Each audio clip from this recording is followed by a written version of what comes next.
보좌에 앉으신 이의 오른손에 있는 책, 신의 글입니다. 사람의 글이 아니라 신의 글입니다. 신의 글이라고 제가 표현하는 것은 인간인 우리가 쉽게 볼 수 있고 읽을 수 있는 그런 책이 아니라는 것입니다.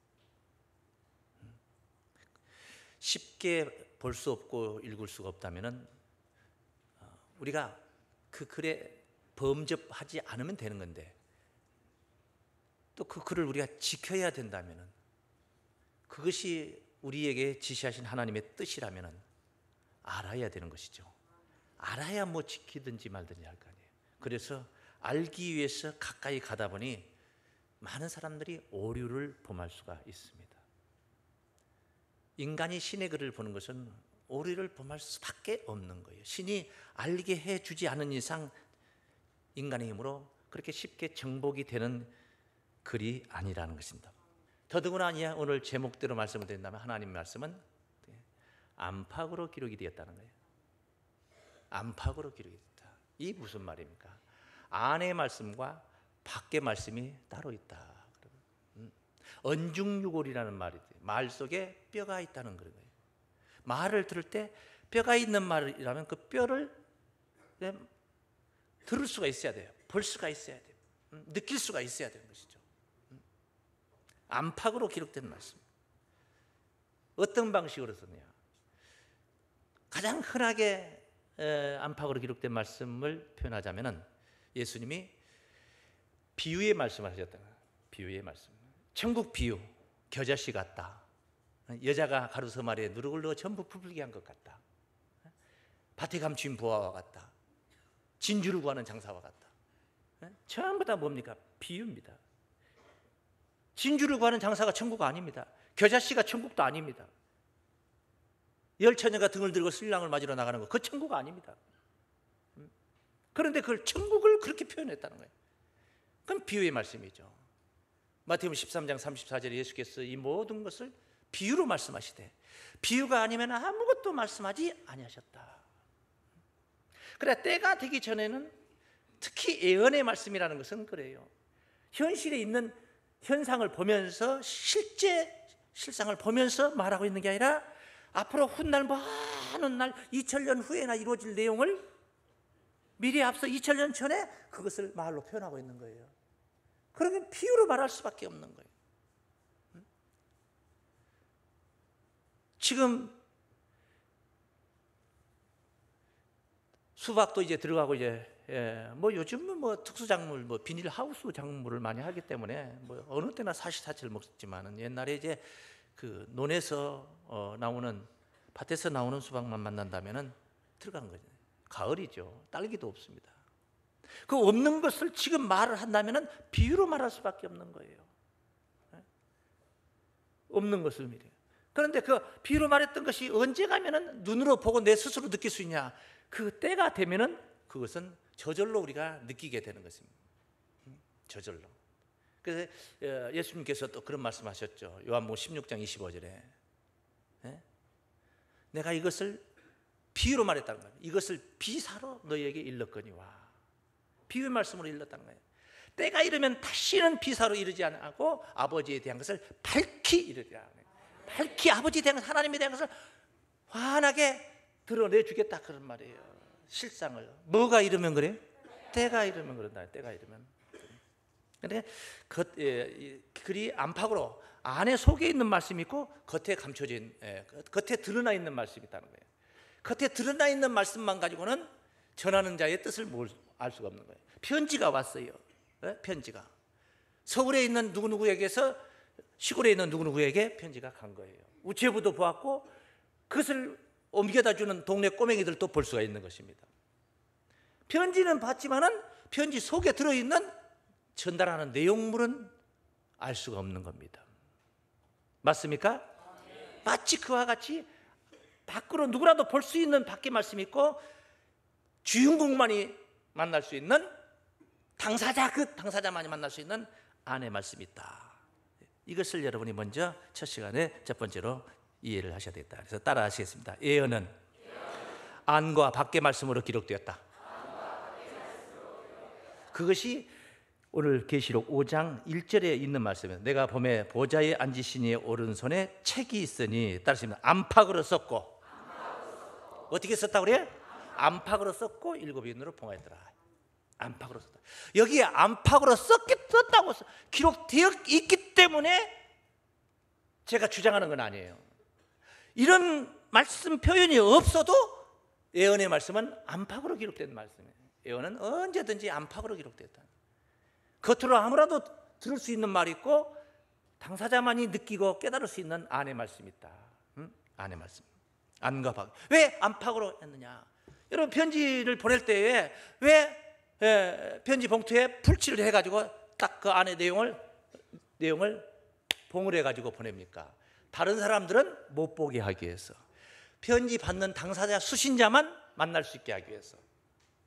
하나님의 말씀 바로 하나님 구원받는 하나님의 백성들에게 전하는 메시지인 줄로 믿습니다. 그러니까 이것은 사단이가 보면 안 되는 거예요. 이제 여러분이 계시록에 이렇게 들어와서 5장까지도 왔는데 1장에서 4장 거쳐 5장까지 왔으니까 굉장히 많이 온 거예요. 왔는데 앞으로 좀 더 진도가 나가다 보면은 이 사단이가 볼 수 없게 하기 위해서 안팎으로 기록됐다는 것을 적나라하게 여러분이 이제 보고 듣고 이해할 수 있는 그런 말씀이 전개가 됩니다. 거기 가서 그런 내용들은 제가 전해드릴 거예요. 자, 그러면 본다는 게 뭐냐? 본다는 게 뭐냐? 이 본문 2절에 이런 말씀이 있어요. 또 봄에 힘 있는 천사가 큰 음성으로 외치기를 누가 책을 펴며 그 인을 떼기에 합당하냐 하니 하늘 위에나 땅 위에나 땅 아래 능히 따르게 책을 펴거나 보거나 할 리가 없더라. 하늘 위에나 땅 위에나 땅 아래 세상 천지 없다는 거예요. 책을 펼 수도 없고 볼 수도 없다는 거예요. 아무도 없다는 겁니다. 그러니 본다는 의미는 그냥 동공으로 우리가 눈 떴다 해서 보이는 게 아니다 이 말이에요. 그게 본 거가 아니다. 책이라는 것은요, 자 우리가 이거 성경으로 본다면 성경은요 갓난 아기도 봅니다. 갓난 아기라고 해서 이걸 못 보겠습니까? 갓난 아기도 이걸 성경을 봐요. 보지만은 이게 성경이다. 예? 이것이 우선은 하나님의 말씀 성경이다. 사물이 무엇인가를 먼저 이걸 이해를 할 수 있어야 돼요. 믿습니까? 그 다음에 무슨 뜻으로 보여주는가? 요 속에 들어있는 내용이 뭐냐? 뭘 전하려고 이걸 보여주고 있느냐? 요게 와 닿아야 되는 거예요. 요게 보여야 되는데 이게 안 보여. 예? 그 본 게 아니라는 거예요. 본 게 아니에요. 예? 눈은 2.0이야. 시력이 2.0이야. 그런데 한글을 터득을 못했어요. 본 거예요? 성경은 봤지만은 전하고 있는 뜻은 봤어요? 못 봤어요? 못 본 거예요. 못 본 거예요. 계시록 1장 3절에 이런 말씀이 있어요. 이 예언의 말씀을 이 안팎으로 기록된 말씀을 읽는 자와 듣는 자들과 그 가운데 기록한 것을 지키는 자들이 복이 있나니. 지키는 자들이 복이 있다는 거예요. 그거 지키려면 들어야 될 거 아니에요? 들으려면 듣는다고 표현했잖아요. 들으려면 누가 읽어줘야 될 거 아니에요. 듣는다는 건 귀로 듣는다는 거니까 읽어줘야 될 거 아니에요. 근데 읽는 자 단수죠. 듣는 자들 복수죠. 많이 듣죠. 지키는 자들 많이 지키게 되죠. 그래서 복을 받는다는 건. 그런데 읽어준다. 한글을 모르는 사람이 읽어줄 수 있습니까? 안 되죠. 그냥 글자만 읽어줬다고 해서 그게 읽어주는 겁니까? 또 들었다고 해서 귀에 그냥 달팽이관을 움직여서 들렸다고 해서 들은 겁니까? 무슨 뜻인가가 전달이 안 되면은 이해력이 부족해서든 무슨 이유가 됐든 간에 이해를 못했다면은 들은 게 아니에요. 못 듣는 경우가 이런 경우도 있죠. 읽어주는 자가 설명을 제대로 안 해주기 때문에 못 듣는 수도 있잖아요. 우리 성도님들 양들은요, 목자가 잘 설명을 해줘야지 그 뜻을 듣고 이해할 수가 있는 거예요. 근데 목자가 이것을 잘 설명을 못 해주고 있다. 읽는 자가 없다. 제대로 읽어주고 문자적인 것만 겉의 말씀만 읽어주지 문자적인 건 나도 읽어요. 너도 읽고 그도 읽고 다 읽을 수 있어요.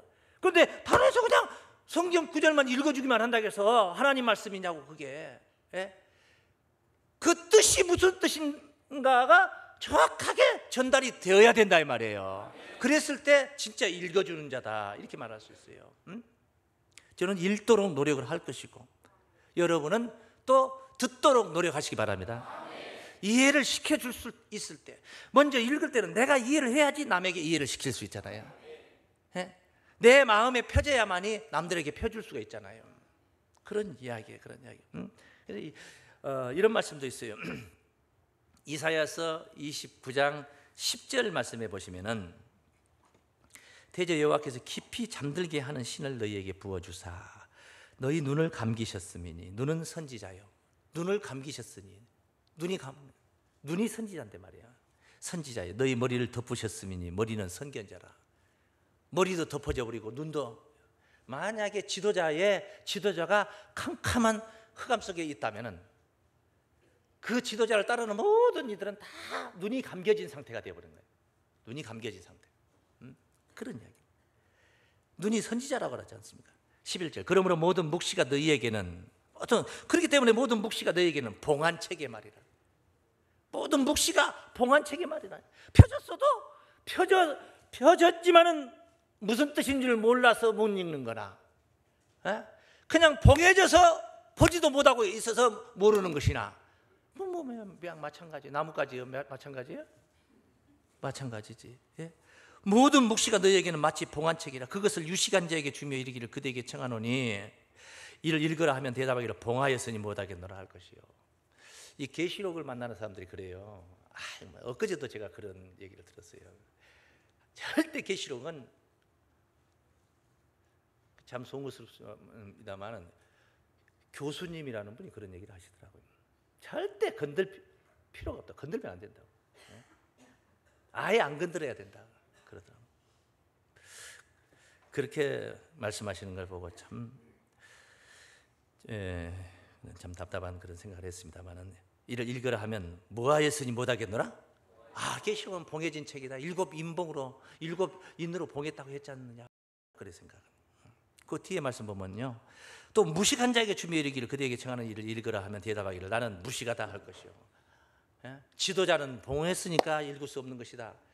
성도들은 우리 성도들 양들이 어떻게 알겠냐, 가르쳐 줘야 하는 것이지. 이렇게 나가면은 피차 매양 다 봉해진 책이 되고 말아버린다. 눈이 감겨진 자들에게는 아무리 열어놔도 봉한 책이에요. 그러죠? 편지 봉투를 뜯어가지고 다 펼쳐주어도 눈이 감긴 자에게, 육신의 눈이 감긴 자에게는 봉한 책이에요. 그 다음에 두 번째는 글을 터득하지 못한 자 또한 봉한 책이에요. 그 봉해져서 봉해진 겁니까?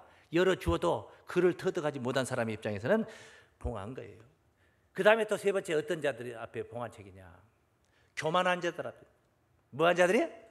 굉장히 머리도 샤프하고 이게 굉장히 아주 지혜롭고 그래. 그런데 교만해요. 교만한 자들에게는 이것도 봉한 책입니다. 교만한 자들.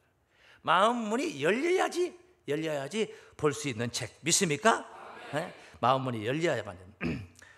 이해를 못하면 그건 다 봉해진 책이다. 오늘 이 설교 시간이 여러분에게 안의 말씀을 만나는 시간 되시길 바랍니다. 닫아졌던 말씀이, 봉하였던 말씀이 펴지는 시간 되시길 바랍니다. 여러분의 시야에 눈앞에 펴지는 게 아니라 여러분의 마음 안에서 펴져야 된다 이 말이에요. 그 마음 안에 여러분에게 펴진다는 것은 뭡니까? 증거되는 말씀이 펴진 말씀으로 증거를 할 때 여러분이 이해를 하고 깨달았을 때 마음 안에도 펴진 거예요. 저분 참 잘한다, 굉장히 많이 하는구나. 그건 눈앞에서만 펴져 있는 거예요. 눈앞에서만 펴져 있는 거예요. 내 마음 안에 펴져야 되는 것입니다. 내 마음 안에. 그래서 두 번째, 오늘 이 안팎으로 써진 책이 어떻게 구성이 되었는가를 조금 어떤 뼈대는 여러분이 알고 5장에 들어와야 됩니다. 이제 계시록이 앞으로 계시록이 진행되는 순서가 있어요. 그냥 1장 1절, 2절, 3절, 4절, 5절, 1장, 2장, 3장, 4장, 5장, 6장, 7장, 8장 이런 식으로 그냥 진행되는 게 아니에요. 계시록이. 하나님이 그렇게 계시록을 우리에게 주지를 않았어요. 그랬다는 것을 이제 여러분이 성경적으로 여러분이 이해를 하게 되는 거예요. 그런데 그러기 전에 그런 내용들을 여러분 이해하기 전에 먼저 뼈대의 말씀을 조금 들으셔야 되겠다 해서 계시록이 이 책이 이루어지는 순서는 크게 두 가지로 나눌 수 있는데 책이 펴지는 일과 인이 떼어지는 일 이렇게 나눠요. 흔히들 사람들은 어떻게 생각하냐면 안팎으로 썩고 일곱 인으로 봉하였더라 이렇게 이 말씀만 딱 붙들고 무슨 생각하냐면 안과 밖이라는 게 이렇게 안팎 이쪽에서 보면은 이쪽이 바뀌고 이쪽이 아니야. 이 반대편에서 보면은 또 이쪽이 바뀌고 이쪽이 아니야. A면이 아니냐 B면이 아니냐 이것도 아니고 저것도 아니냐 아니다.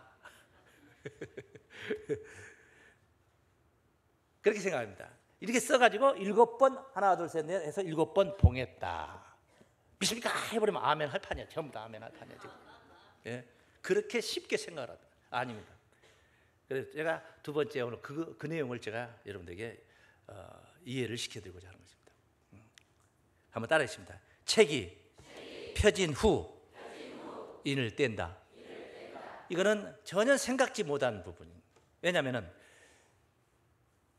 이 책이 안팎으로 써가지고 7번 봉했다면 이 봉을 뜯어야 인을 뜯어야지 책이 펴진단 말이에요. 상식적으로 이치가 순서가 그렇게 되는 거예요. 그런데 그게 아니고 책이 펴져야지 인이 떼어진다. 이런 소제목을 여러분에게 제가 드린 거예요. 책이 펴져야 인이 떼어진다. 그러면 인이 뭐냐? 지금까지 생각했던 마치 우리가 성경을 새로 사가지고 올 때에 비닐로 이렇게 잘 포장이 되어 있는 것을 뜯는 것처럼 이렇게 봉해진 것을 가리켜서 7인이라 한 것이 아니라는 거예요. 만약에 그걸 가리켰다면 인을 떼야지 책이 펴지게 되어 있다는 것이죠. 그런데 그게 아니라는 거예요. 그럼 인이 뭡니까? 인이 뭐겠냐? 모르니까 여러분 들으려고 여기 계신 거잖아요. 예. 인이 뭐냐는 것은 어디에 기록이 되어 있느냐면 성경 안에 있어요. 인이 뭐라는 답은 어디 안에 있다고요? 성경 안에. 제가 제 상식으로 또는 제 견해로 답을 줄 수 있는 게 아니고 이렇게 중요한 것을 제가 아마 이걸 것입니다 이렇게 해서 될 일이 아니라 그 답은 어디에 있느냐? 이 안팎으로 써진 책 안에 들어있어요. 그러면 인이 무언가를 알려면 무슨 일이 먼저 선결돼야 되겠어요?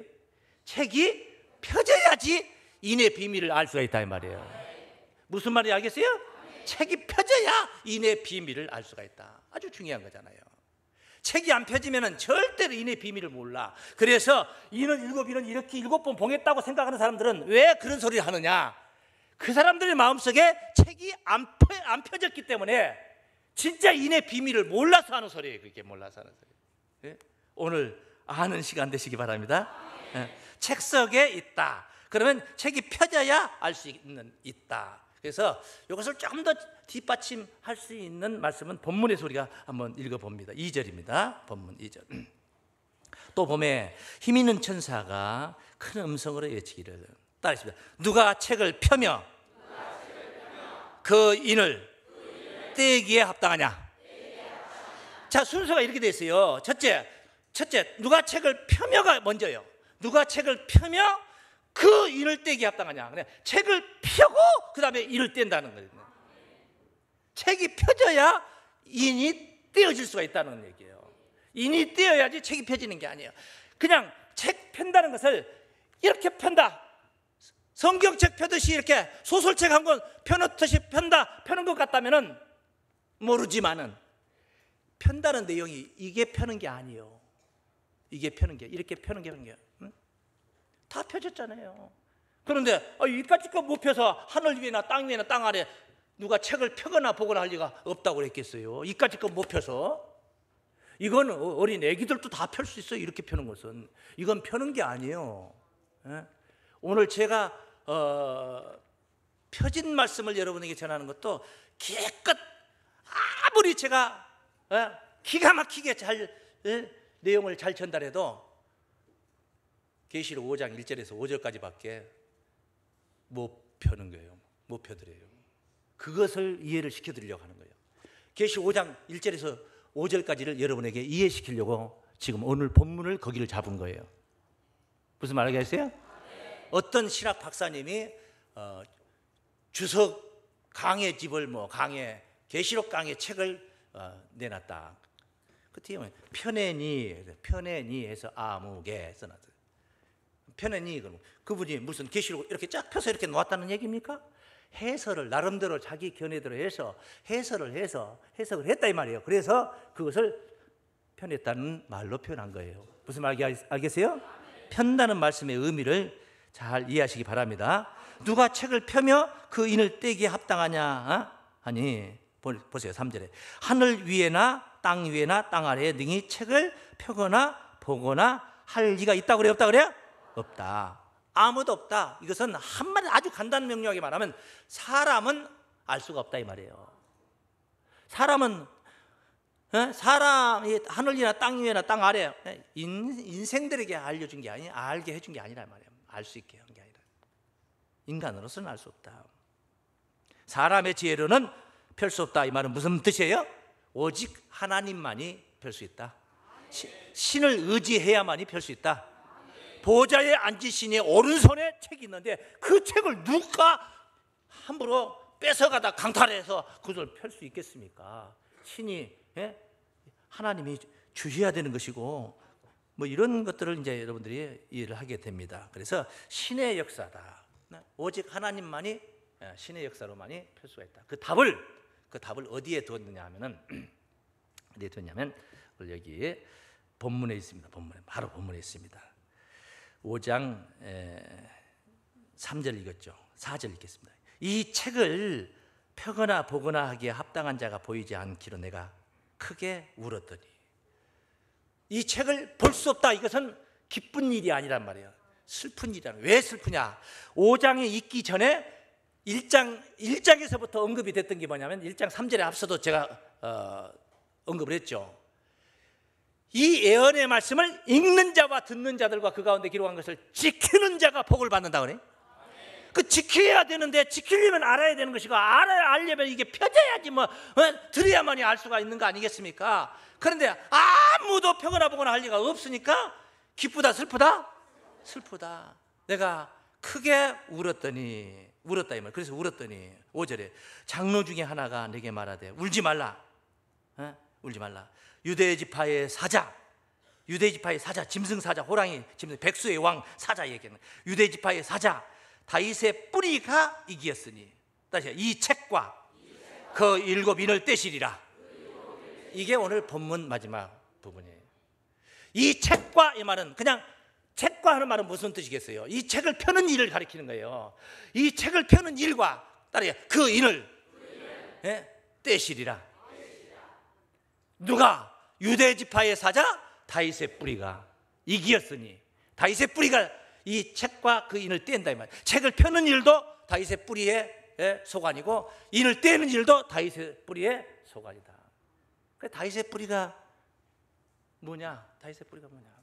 이렇게 비유한 말이에요. 다윗의 뿌리라는 건 그건 밖의 말씀이죠. 밖의 말씀이에요. 아무나 볼 수 있는 글이고 그 한글만 더듬으면 다 볼 수 있는 말이지만은 다윗의 뿌리가 누구냐 이런 내용으로 들어가는 것은 그건 안의 말씀이란 말이에요. 왜? 여기 현장에 그 답이 없으니까 말이에요. 없으니까. 이것을 22장 계시록 22장 16절에서 논했습니다. 나 예수는 하고 예수님 교회들을 위하여 내 사자를 보내 이것들을 너희에게 증거하게 하였노라. 예수님 나는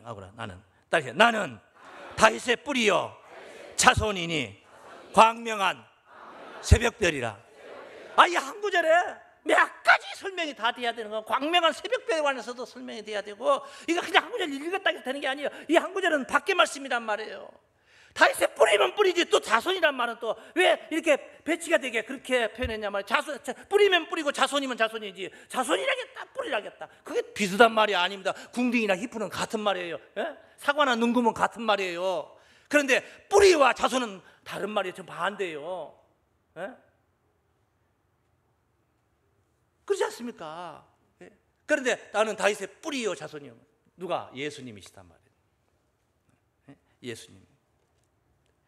예수님만이 이 책을 펼 수가 있고 인을 뗄 수가 있다. 할렐루야. 그런데 그 예수님이 지금 오늘 우리 세대에 어디 계시냐는 거예요. 영으로 계신다는 거예요. 영의 세계에 계신다는 거예요. 우리처럼 어떤 이단자처럼 재림해가지고 오셔서 재림 예수가 오셔가지고 하는 게 그거 다 가짜잖아요. 예수님이 아직도 우리는 재림 예수를 기다리고 있으니까. 근데 그 예수님이 영으로 계신다는 거예요. 영으로. 영으로 계시니까 우리도 천신하는 거예요. 영으로 계시니까. 얼마나 빼어난 순교의 정신을 가지고 저 아프리카까지 가가지고 복음을 전파하고 그 뜨거운 열정 신앙 가진 사람들이 육신 혼자 와 계신다면 그분들이 먼저 만났지 다. 우리 같은 사람들이 시원찮은 사람들이 어떻게 만났겠냐고. 너무 낮추어서 죄송합니다. 고린도서 3장 17절 말씀에 주는 영이시니 주의 영이 계신 곳에는 자유함이 있느니라. 오늘 그리스도의 영으로 자유함이 있기를 바랍니다. 이 책이 펴지는 놀라운 역사를 통하여서 그 자유함을 누리시길 바랍니다. 로마서 8장 9절에서는 그리스도의 영이 없으면 그리스도의 사람이 아니라고 합니다. 우리 속에 그리스도의 영이 있어야 됩니다.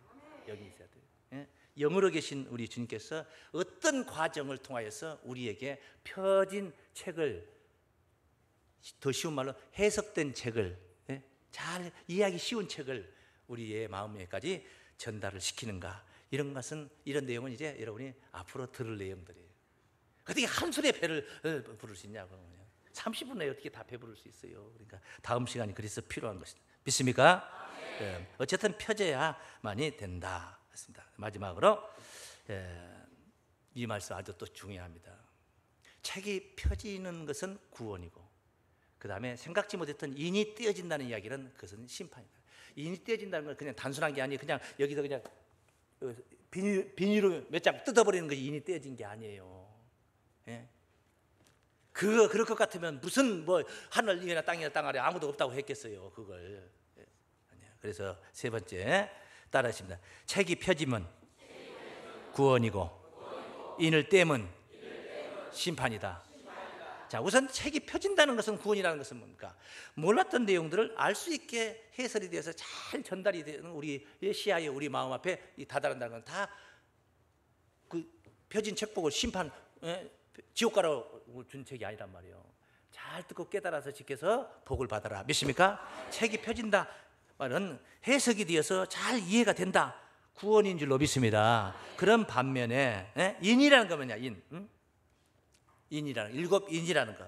일곱 인은 답을 먼저 드립니다. 앞으로 이제 여러분이 듣게 돼요. 다 들을 내용들이에요. 다음 장 6장에 가보면 그런 내용들이 나와요. 일곱 인은 뭐냐면 그건 심판입니다. 심판이에요. 그러니까 이게 무슨 뜻이냐면 책이 펴지면 일곱 인의 비밀을 우리가 안에서 펴져야만이 볼 수가 있는 거예요. 책이 펴져야만이 일곱 인의 비밀을 보는 거예요. 일곱 인이라는 것은 심판을 일곱 가지를, 아주 쉬운 말로 심판 일곱 가지를 이 책 안에 계획을 세우는 하나님께서 섭리하고 있는 일곱 가지 심판이 있어요. 이것이 봉해져 있대요. 그걸 뗀다는 것은 심판이 지상에 베풀어진다 이 말이에요. 인을 뗀다는 것은 심판이 여기다, 심판을 지상에 베푼다, 그런 뜻이에요. 그 책 속에 일곱 가지 심판의 비밀을 여기다 감춰두고 있어요. 그것을 누가 인을 떼느냐? 바로 다윗의 뿔이 예수께서 인을 뗀다. 믿습니까? 그래서 6장에 가보면은 그 인을 떼는 광경들이 있는데 한번 가봅니다. 6장에 가보면은 6장 1절부터 쭉 있어요. 전부 다 6장 1절부터 나오는 내용들이 전부 다 심판입니다. 심판. 6장 내가 보면 어린 양이 일곱 인 중에 하나를 떼시는 그때에 내가 들으니 네 생물 중에 하나가 우레소리같이 말하되 오라 하기로 내가 이에 보니 흰 말이 있는데 그 탄자가 활을 가졌고 멸류관을 받고 나가서 이기고 또 이기고.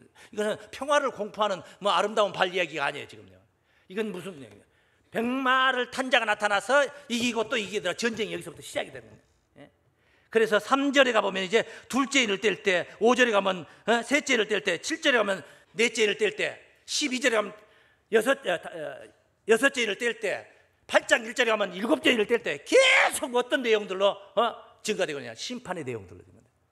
일곱 가지의 심판을 가리키고 있음을 알 수 있는 줄로 믿습니다. 일곱 인의 심판은 책이 펴지는 시기가 지나고 나서 책이 펴져야만이 인을 뗄 수가 있어요.